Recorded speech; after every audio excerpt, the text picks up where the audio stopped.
Olá, pessoal! Sejam muito bem-vindos ao Jus Resumos. Na aula de hoje, vamos mergulhar nas etapas cruciais da vida de um processo e sua formação, os momentos em que ele pode ser suspenso e as suas possíveis extinções. Vamos entender o ciclo de vida da demanda judicial. 1. Formação do processo. A formação do processo é o ponto de partida de toda demanda judicial, disciplinada nos artigos 312 a 317 do Código de Processo Civil, CPC. Importante, e a ação é considerada proposta no momento em que a petição inicial é protocolada, para autos físicos, ou distribuída, para autos eletrônicos. No entanto, e isso é crucial, a propositura da ação só produzirá seus efeitos em relação ao réu depois que ele for validamente citado, conforme o artigo 312 do CPC. No momento do protocolo da petição inicial, o juiz já tem a oportunidade de realizar algumas análises e proferir decisões. Ele poderá, por exemplo, permitir a emenda da petição inicial, art. 321 do CPC se a petição inicial não preencher os requisitos dos artigos 319 e 320 do CPC, ou apresentar defeitos e irregularidades que dificultem o julgamento de mérito. O juiz determinará que o autor a emende ou complete no prazo de 15 dias, indicando precisamente o que deve ser corrigido. Se o autor não cumprir essa diligência, a petição inicial será indeferida. Indeferir a petição inicial, art. 330 e 331 do CPC. O indeferimento da petição inicial tem natureza de sentença e cabe apelação contra essa decisão. O indeferimento ocorrerá em situações como petição inicial inepta, faltar pedido ou causa de pedir, pedido indeterminado, narração dos fatos não decorrer logicamente à conclusão, ou pedidos incompatíveis. Parte manifestamente ilegítima. Autor carecer de interesse processual. Não atendimento das prescrições dos arts. 106 e 321, por exemplo, a não emenda da inicial. Em ações revisionais de empréstimos, financiamentos ou alienação de bens, se o autor não discriminar na petição inicial as obrigações que pretende controverter ou não quantificar o valor incontroverso do débito. Julgar liminarmente improcedente o pedido, art. 332 do CPC antes mesmo da citação do réu, o juiz pode examinar o mérito e julgar o pedido improcedente liminarmente, especialmente em causas que dispensam a fase instrutória e que contrariem enunciado de súmula do STF ou STJ. Acórdão proferido pelo STF ou STJ em recursos repetitivos. Entendimento firmado em incidente de resolução de demandas repetitivas, IRDR, ou de assunção de competência. Enunciado de súmula de Tribunal de Justiça sobre direito local. Também ocorre se o juiz verificar, desde logo, a ocorrência de decadência ou prescrição, 1 graus do art. 332.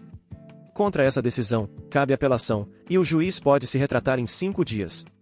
Se não for o caso de indeferimento da petição inicial nem de improcedência liminar, o juiz proferirá um despacho positivo, deferindo a petição inicial e determinando a citação do réu. A citação válida do réu gera alguns efeitos importantes, art. 240 do CPC induz litispendência. A partir da citação válida, entende-se que a mesma demanda não pode ser ajuizada novamente. Torna litigiosa a coisa, o bem ou direito objeto da demanda passa a ter essa condição jurídica, o que pode afetar sua disposição. Por exemplo, constitui em mora o devedor, e a partir da citação, o devedor, se já não estava, passa a ser considerado em mora, com as consequências legais disso, juros, correção monetária. Importante, diferente do CPC 73, a citação válida não tem mais como efeito direto tornar prevento o juízo ou interromper a prescrição no momento da sua realização. A interrupção da prescrição ocorre pelo despacho que ordena a citação, e retroage à data de propositura da ação, mesmo que o juízo seja incompetente, 1 graus do art. 240 do CPC.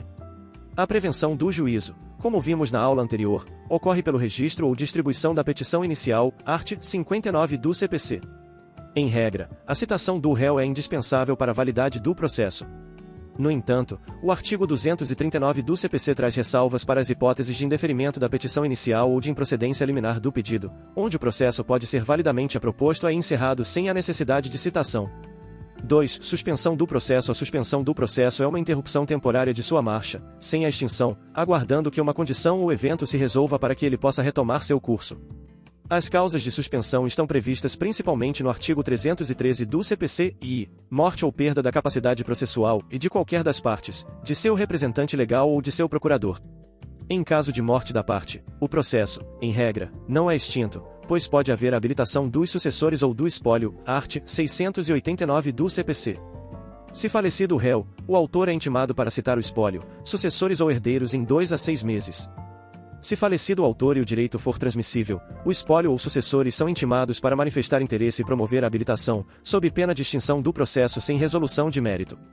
Em caso de morte do procurador de qualquer das partes, se for o advogado do autor, o juiz determinará que a parte constitua novo mandatário em 15 dias, sob pena de extinção do processo sem resolução de mérito, art. 485, quarta. Se for o advogado do réu, o juiz determinará que a parte constitua novo mandatário em 15 dias, mas o processo seguirá à revelia do réu se ele não o fizer, 3 graus do art. 313.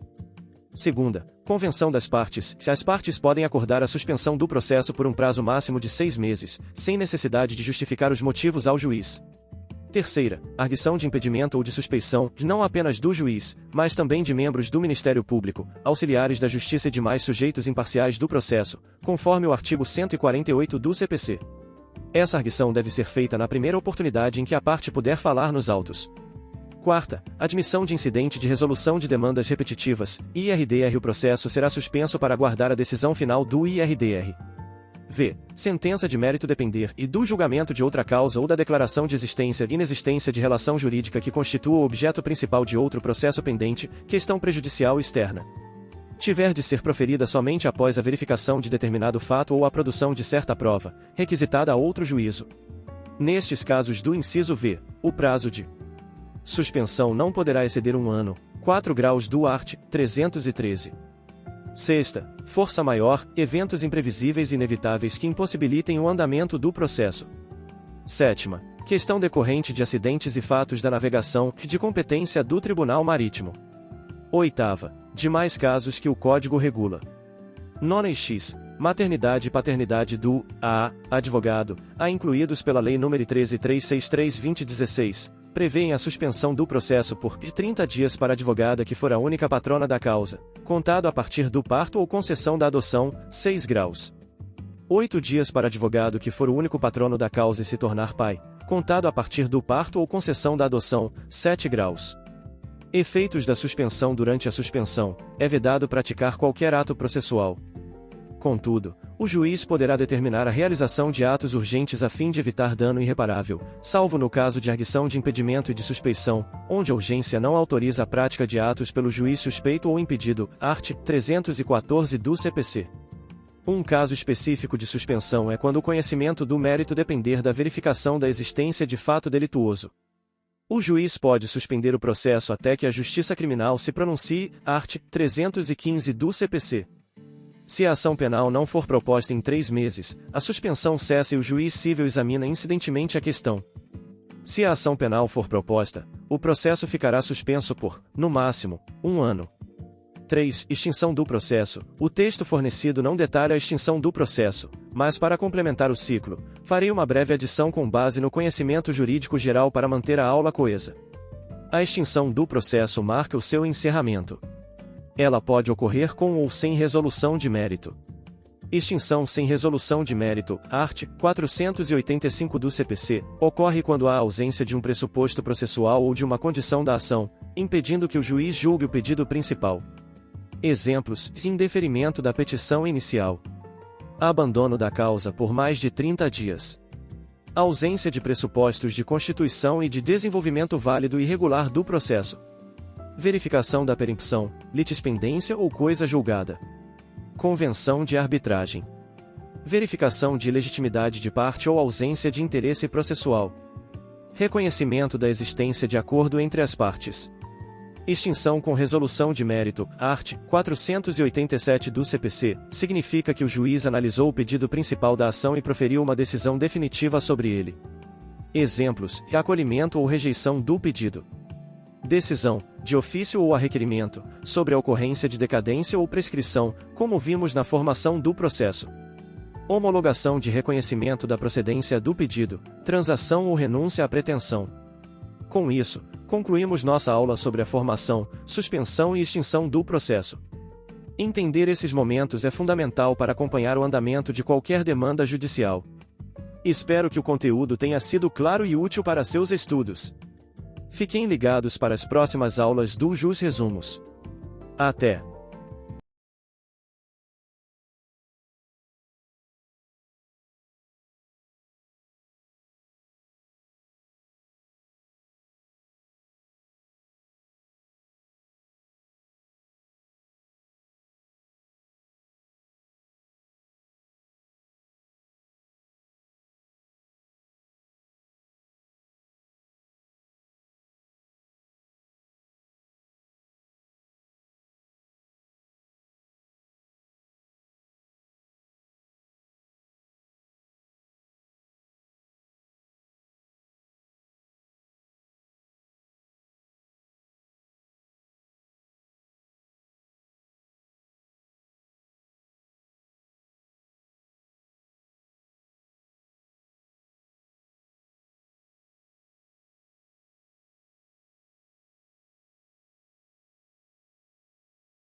Mas,